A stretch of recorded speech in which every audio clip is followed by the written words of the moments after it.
Assalamualaikum warahmatullahi wabarakatuh. Puji syukur kita ucapkan kehadiran Allah Subhanahu wa Ta'ala, yang mana atas rahmatnya kita telah dapat berkumpul pada kesempatan kali ini.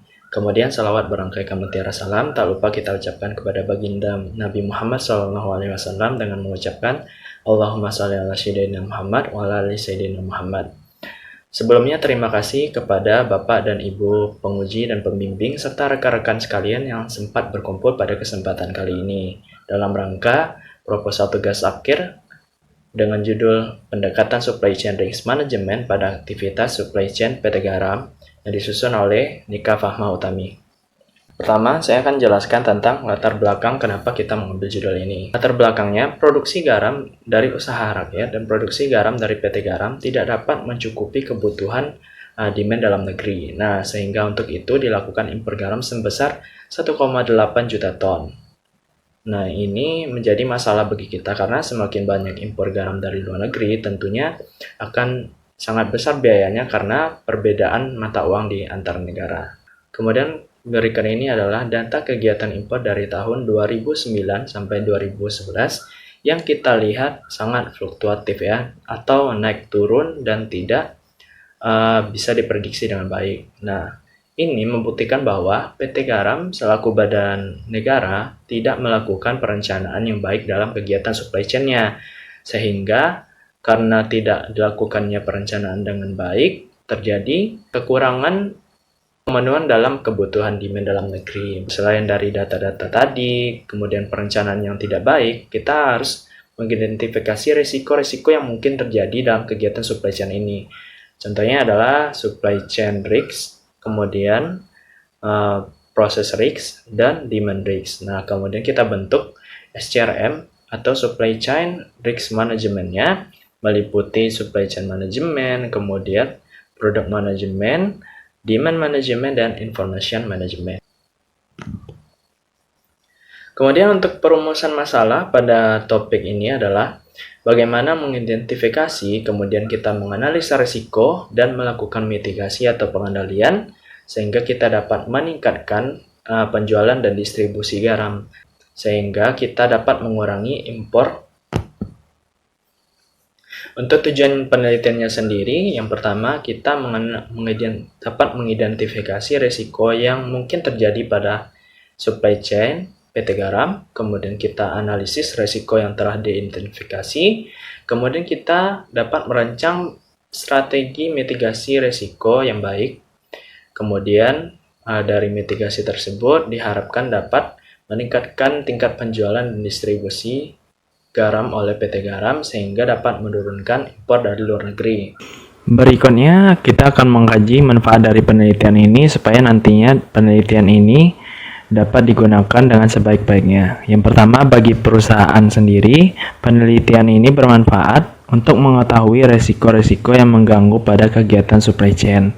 Kemudian, perusahaan dapat mengklasifikasi resiko-resiko yang perlu dan menentukan prioritasnya sehingga dapat melakukan mitigasi secara efektif karena telah mengetahui risiko-risiko strategis yang mungkin terjadi.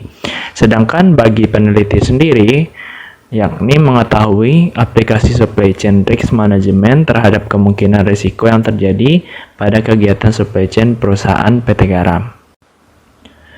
Untuk batasan dan asumsi, yang pertama adalah batasan pengambilan data dilakukan di internal perusahaan, sehingga kita tidak mengkaji faktor eksternal di luar perusahaan tersebut. Kemudian di asumsinya ada proses bisnis PT Garam tidak mengalami perubahan kebijakan sehingga dianggap PT Garam berproduksi secara normal.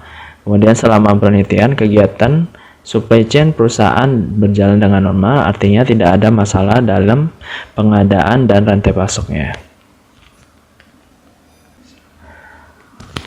Untuk sistematika penulisannya, bab 1 yakni pendahuluan, bab 2 tinjauan pustaka, kemudian metodologi penelitian, bab 4 pengumpulan dan pengolahan data, bab 5 analisis dan interpretasi data, bab 6 kesimpulan dan saran. Untuk tinjauan pustakanya, pertama kita akan mempelajari tentang supply chain management, kemudian risk management atau manajemen risiko, kemudian kita akan mempelajari tentang supply chain risk management, Kemudian strategi untuk mengendalikan risiko atau mitigasi, kemudian KFD dan House of Risk. Terakhir kita akan mempelajari tentang FMEA. Nah, dari tinjauan pustaka tadi, ini adalah beberapa jurnal yang saya pakai dan penelitian-penelitian terdahulu yang menjadi rujukan dalam penelitian kali ini. Untuk metodologi penelitian sendiri, pertama kita akan melakukan studi literatur di mana ada supply chain management, risk management, supply chain risk management, strategi mitigasi risiko, kemudian big picture mapping, dan FMEA dan KFT. Nah, sedangkan untuk studi lapangan, kita lakukan survei ke lapangan secara langsung untuk mengetahui kondisi sebenarnya. Kemudian kita lakukan tahap pemetaan aktivitas supply chain pada PT Garam menggunakan model Supply Chain Operation Reference atau SCORE. Kemudian setelah itu, kita lakukan tahap pengumpulan data, di mana pada tahap ini kita akan mengetahui apa saja risiko yang terjadi, di mana risiko itu terjadi, kemudian bagaimana risiko tersebut terjadi dan mengapa risiko tersebut terjadi. Setelah itu, setelah data dikumpulkan, kita lakukan tahap pengolahan data, meliputi analisis risiko dan perhitungan nilai risiko. Untuk perhitungan nilai risiko sendiri, kita yang pertama menentukan severity dari risk event, kemudian menentukan occurrence dari risk agent, dan menentukan korelasi atau hubungan di antara keduanya. Berikutnya kita lakukan perhitungan nilai risiko atau risk priority number sehingga kita dapat mengetahui prioritas dari setiap risiko yang kita dapatkan. Nah, kemudian kita lakukan evaluasi risiko untuk menentukan prioritas risiko tadi dan kita lakukan analisa dan interpretasi data untuk kemudian dilakukan mitigasi risiko sehingga dapat mengurangi risiko tersebut. Kemudian kita lakukan analisa dan interpretasi data sehingga kita dapat menyusun strategi pengendalian risiko sehingga risiko yang terjadi dapat dikurangi. Nah, setelah itu kita dapat menyimpulkan penelitian yang dilakukan kali ini. Next. Nah, berikut adalah jadwal penelitian yang kami lakukan, yakni dimulai pada Januari dan untuk selesainya minggu kedua di bulan April. Sekian presentasi dari saya. Apabila terdapat kekurangan saya mohon maaf. Wabillahi taufiq wal hidayah. Assalamualaikum warahmatullahi wabarakatuh.